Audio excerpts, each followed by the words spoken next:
20-25 वर्षापासून चाललेलं आहे. आतापर्यंत आमच्याकडे भाजी मार्केट झालेलंच नाहीये.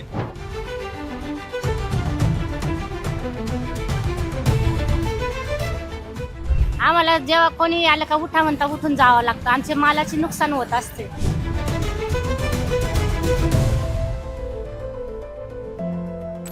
आम्हाला कुठंतरी एक जागा पाहिजे, पण धंदा इथंच चालतो आमचा, दुसरीकडे धंदा चालत नाही.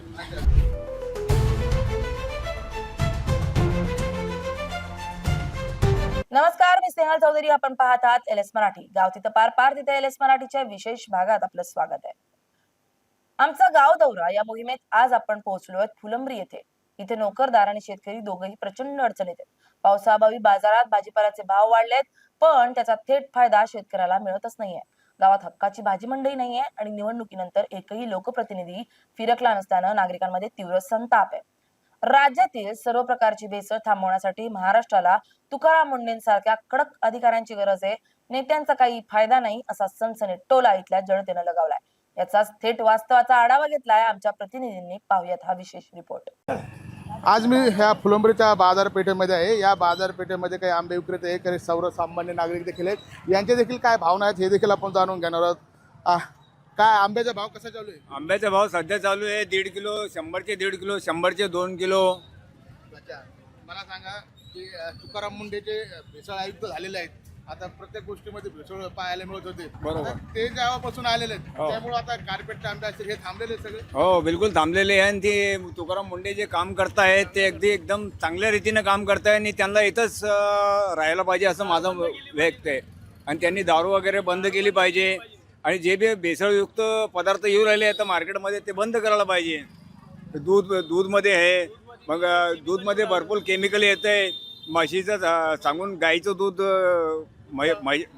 म्हशीचं म्हणून भेसळ करून विकतात बरेचसे ठिकाणी. कारण की इतके म्हशी आता सध्या तर राहिलेले नाही आहे का नाही. टँकर इथं येऊ राहिलेले आणि ते गाईचं दूध म्हशीचं दूध म्हणून देत आहेत.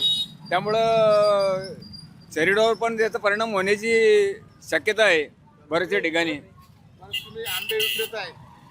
आमच्याकडे गावरान आंबे आमच्याकडे जे आहे ना तो नैसर्गिक पद्धतीने पिकवलेले आहे गवतामध्ये. ह्याच्यामध्ये काही कार्बेट वगैरे काही कोणत्या प्रकारचा केमिकल वगैरे नाही आहे. हे एकदम प्युअर रीतीने चांगल्या रीतीने पिकलेले आहे. त्याच्यामुळे काही बी शरीरावर कोणत्याही प्रकारचा परिणाम होणार नाही. गावचा विकास झाला का? गावचा विकास तो थोडाफार झालेला आहे. अजून भाजी मार्केट आमचं इथं भाजी मार्केट पाहिजे आम्हाला गावासाठी. ते भाजी मार्केट आता सध्या कधी होणार काय होणार हे मला काही सांगता येत नाही. मला सांगा, हे भाजी मार्केटचा प्रश्न किती वर्षापासून आहे? हे भाजी मार्केटचा प्रश्न 20-25 वर्षापासून चाललेला आहे. आतापर्यंत आमच्याकडे भाजी मार्केट झालेलंच नाहीये. जागा वगैरे प्रत्येक तालुक्यामध्ये भाजी मार्केट आहे, लेकिन इथं फुलंब्रीमध्ये भाजी मार्केट आहेच नाही आमच्याकडं. तुम्ही तुमच्या स्थानिक आमदाराला बागडे नाना होते, स्थानिक आमदार हे आलेले आहेत निवडून. ते स्थानिक आमदार काहीतरी करतील बहुतेक असं माझी इच्छा आहे. आता तुमच्या तालुक्याला 2 आमदार आहेत. आमच्या तालुक्याला 2 आमदार झालेले. आता आमच्या गावाचे जे आमदार साहेब आहे आता ते आलेले निवडून सध्या सुहासभाऊ शिरसाट. हे मला असं वाटतं की ते करतील काही ना काही गावाच्या विकासासाठी. रस्ते आहेत का गावात? गावामध्ये रस्ते भरपूर आहे, थोडेफार खराब बी झालेले आहे. तुम्ही फुलंब्रीचे आहेत, अनेक वर्षापासून तुम्ही इथं राहता. आपण जर बैठे तर बरेच ठिकाणी रस्ते फुटलेले आहेत. हे बघा ना तुम्ही, अनेक जागा रस्ते फुटलेले आहेत. काहीच विकास नाही झाला अजून. नाही विकास, सगळे गावामध्ये सगळे रस्ते फुटलेले आणि सगळे गड्डे आणि नाल्याचं काम सगळे तसेच पडलेले. देवस्थान ठिकाणी सगळं कचरं आणि ते सगळं तसंच बाकी आहे. कचऱ्याची समस्या काय? नुसतं कचरा येतं, सकाळी झाडझोड करतात आणि बाकी काय करतात. बाकी काहीच डेव्हलप काहीच नाही ना. बाकी ते घाण तशीच आहे, ते तिकडे नाल्या तसेच आहे. नदी नाल्यामध्ये आत्ताशी उकरणं लावलं त्यांना, काहीच नाही. सगळं मच्छर ते डास, सगळे बिमार आजार पडू लागले सगळे लोक. नगरपालिका काहीच काम करते? नगरपालिका नुसतं कचरं उचलू लागले, दुसरं काय करतात. देवाच ठिकाणी ते सगळं कचरं, सगळी घाण गुण नुसते ताटपुरते येत्या, झेंडे नारळ फोडत्यानं चालले, दुसरं काहीच नाही. 2 आमदार आहे पण काहीच फायदा नाही. एका आमदाराचा फायदा नाही आमच्या फुलंब्रीला. नुसते निवडून येत्या आणि चालले मुंबईला आणि दिल्लीला, कलकत्ताला तिकडेच चालले. बस इकडे फुलंब्रीला विकास नाही, पायाचं काम नाही. येत्या आमदारात 7-8 गाड्या आले का चालले, 8-8 गाड्या आले का चालले, काय थांबतच नाही. जनतेचा काय प्रश्न आहे, गरीब दुबल्यास काय, रोजगारचं काय प्रश्न आहे, त्यांना विचारायचं काहीच काम नाही. म्हणजे सर्वसामान्य नागरिकाला भेटत देत नाही. नाही कोणालाच भेटत नाही. येत आहे मोठमोठ्या नेते मंडळी भेटत्या आणि चालले. आम्हाला जनता सारखाला घर नाही, काही नाही, भाड्यानं घर आहे, सगळं आहे. असं रोजगारला विचारत नाही. त्याच्यानंतर मजुरीला विचारत नाही. इथे भाजी मार्केटमध्ये व्यवस्था नाही, काही नाही.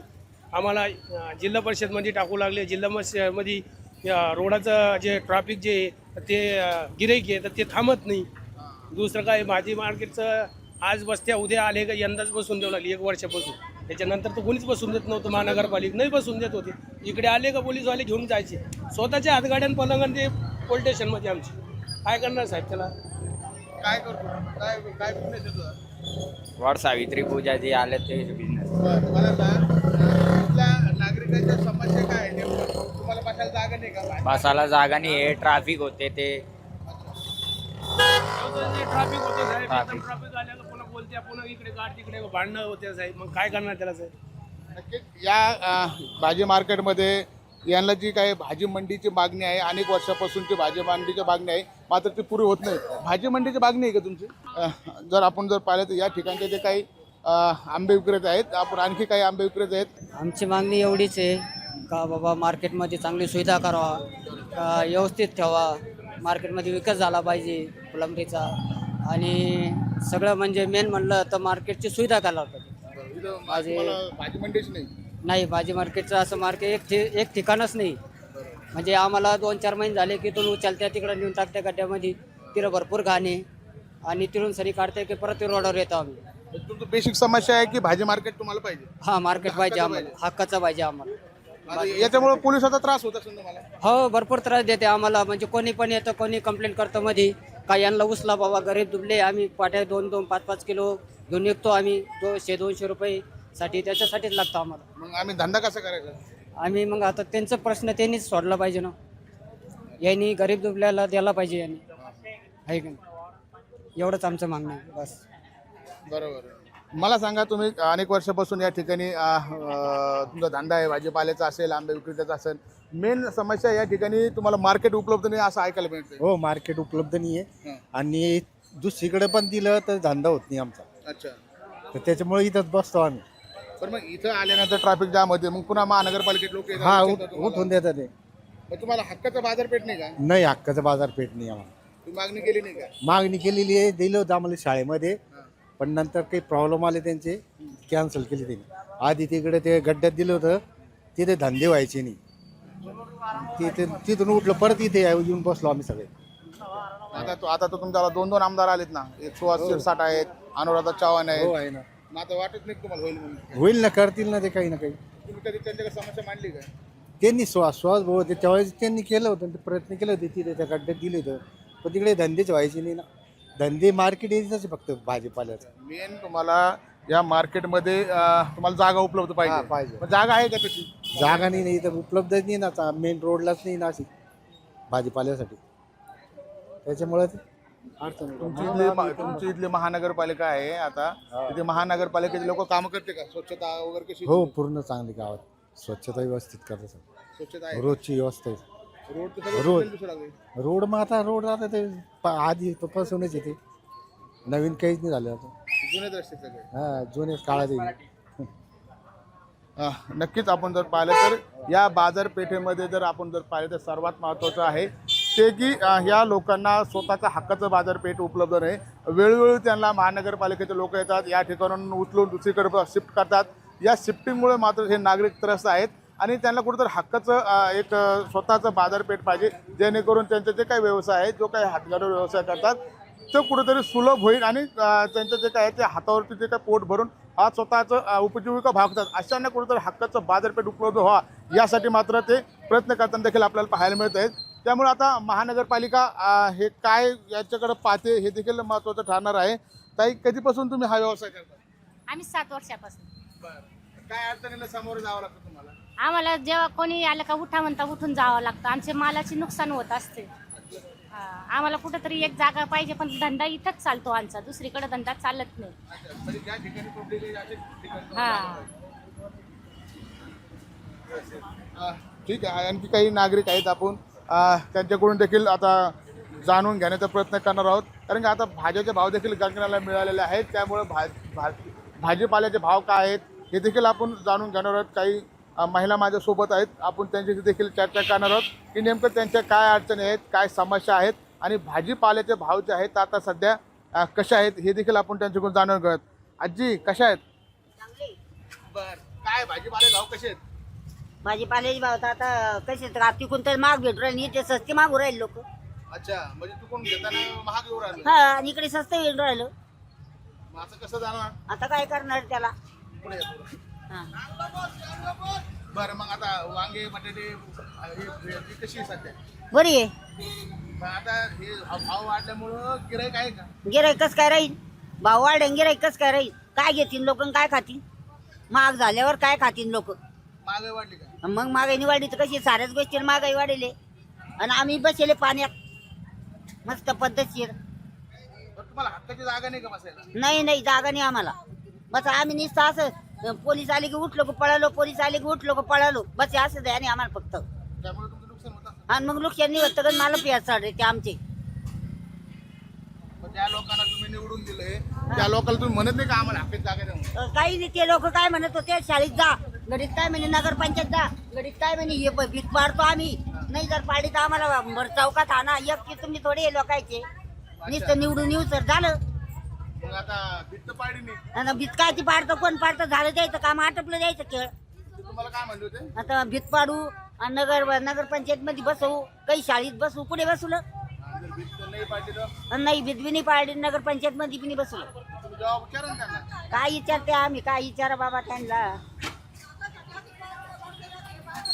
पण आता शेतीच्या मालाला भाव नाही, शेतकरी त्रस्त आहेत, खतं भेटत नाही. हा, शेतीच्या मालाला काय भावाला शेतकरी राबतो आणि बस स्वस्त आणून भरतो.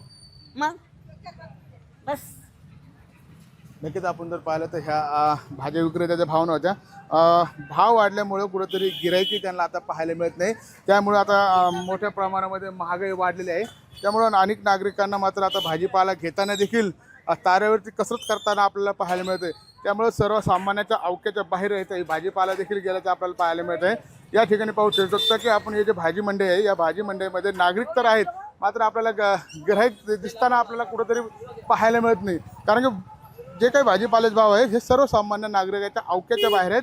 त्यामुळे कुठेतरी ज्याला 1 किलो घ्यायचे होते ते अर्धा किलोवरच समाधान मानत आहे, ज्याला अर्धा किलो घ्यायचा आहे तो कुठेतरी पावशेरवरती समाधान मानत आहे. आणि त्यामुळं हा जो भाजीपाला आहे हा भाजीपाला विक्रेत्याला मात्र मोठं संकटांना सामना करावा लागत आहे. कारण की तो माल जो आहे तो खराब होत आहे, न विक्री झाल्यामुळे हा माल फेकून जात आहे. त्यामुळे त्यांच्यावर देखील आता दुबार संकट आल्याचं आपल्याला पाहायला मिळेल. एक तर चढ्या भावाने मालताल घ्यावा लागतो आणि दुसरीकडे पाहिलं तर विक्रीमध्ये देखील त्यांना ती वाढ झाली ती कुठं दिसून येत नाही. त्यामुळं देखील समस्या त्यांना पाहायला मिळते. आपण पाहू शकता या ठिकाणी त्या विक्रेता आहेत, आपण त्यांचे देखील भावना जाणून घेणार आहोत की त्यांचे देखील काय मत आहेत. या ठिकाणी आपण त्यांच्याकडून जाणून घेणार आहोत. काही 40 आणि 40-80. पाहू शकतो आपण गोबी आहे, टमाटे आहेत, वांगे आहेत, मिरच्या आहेत, आपण त्या ठिकाणी पाहू शकतो तोंडले आहेत. यामुळे भाजीपाल्याच्या भावात मोठी वाढ झाली आहे. त्यामुळे भाजीपाला आता सर्वसामान्य नागरिकाच्या अवक्याच्या बाहेर आहे. त्यामुळे आता भाव वाढल्यामुळे गिराईकी देखील आपल्याला कमी असल्याचं पाहायला मिळतंय. त्यामुळं भाजी विक्रेत्याचं काय म्हणणं हे देखील जाणून घेणार. ताई, भाव कसे जातात भाजीपाल्याचे भाव कसे? कधी कमी होतो कधी जादा होतो भाव. बरोबर, भाव वाढल्यामुळे आता भाव तर येते जरा मालाचे. बरं, मग गिराईक गिराकी नाही ना, त्याच्यामुळे नाही. पाणी पडलं तर गिराक राहीन. अच्छा, मग मला सांगा आता तुम्ही जेवढा महाग भाजीपाला हा. आणता जर गिराईक नसलं तर मग भाजीपाल्याचं नुकसान होतं. हा तर नुकसानच होणार आहे ना सर, नुकसानच होईल ना. कारण की एवढ्या महागाची गोब्या म्हणलं तर आज जाग्यावर 70-80 रुपये किलो गोबी आहे. गिराईक 30ला पावशेर 30ची अर्धा मागतं, ते आपल्याला परतल बसत नाही. ते बी घेत नाही. आपल्याला गिराईकाची गरज असते, गिराईकाची गरज असते आम्हाला. ते विकणं जरुरी राहतं. हे साडका माल आहे, जसा मुद्दल आणलं तर मुद्दल भावात द्यावा लागतं. आम्ही कसं आहे हातावरले लोक आहे, जसा आला तसा आम्हाला विका लागतं. तर मला सांगा, तुम्हाला हक्काचं बाजारपेठ नाही आहे, नाही. वारंवार तुम्हाला महानगरपालिकेत लोक येतात हाकलून देतात. हा हाकलून तर आता हे बारीनं तर काही हाकलून नाही दिलं, कारण की हे निवडून आल्यापासून काही हाकलून नाही दिलं. माझ्यासोबत आणखी काही आंबे विक्रेते आहेत, आपण त्यांना देखील त्यांच्या भावना काय आहेत हे जाणून घेणार आहोत. ताई, आंब्याचे भाव कसे आहेत? आंब्याचे भाव आता हे 60 रुपये किलो आहे. स्वस्त आहे. स्वस्त आहे, विकत नाही ना, जास्त महाग सांगितले गिराक घेत नाही ना. कसं परवडणार तुम्हाला? मग काय इलाज आता त्याला थोडंफार 5-50 रुपये सुटले पाहिजे ना, असे हिसाबाने कोण टाकतो. आणि मग हा महाग कधी सांगितलेत गिराक घेत नाही, मग काय करता ठेवून त्याला. आपल्याला रोज बी सुटला पाहिजे ना थोडाफार काही काही, त्यासाठी स्वस्त महाग सांगून इकून टाका लागतं. बरं, तुमची सर्वात अडचण काय आहे इथं? काय आता या मंडीला इथं जागा नाही काही नाही, पण लोक इकून तिकून बोलते, पण तरी बसावंच लागतं ना आम्हाला धंद्यासाठी. काय करते मग? हक्काची जागा नाही. नाही हक्काची जागा नाही. महानगरपालिकेचे नगरपालिकेचे लोक येऊन तुम्हाला उठून लावतात. हा उठवते कधी कधी गावातल्या लोकांनी, त्यांना कधी अर्ज बिर्ज केला तर मग देत्या उठवून आम्हाला. ट्रॅफिक जाम होते.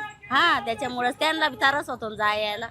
मला सांगा, त्यांना त्रास होतो, परंतु तुम्हालाही कुठेतरी उपजीविका भागावं लागते. तुमचंही पोट याच्यावर चालतं.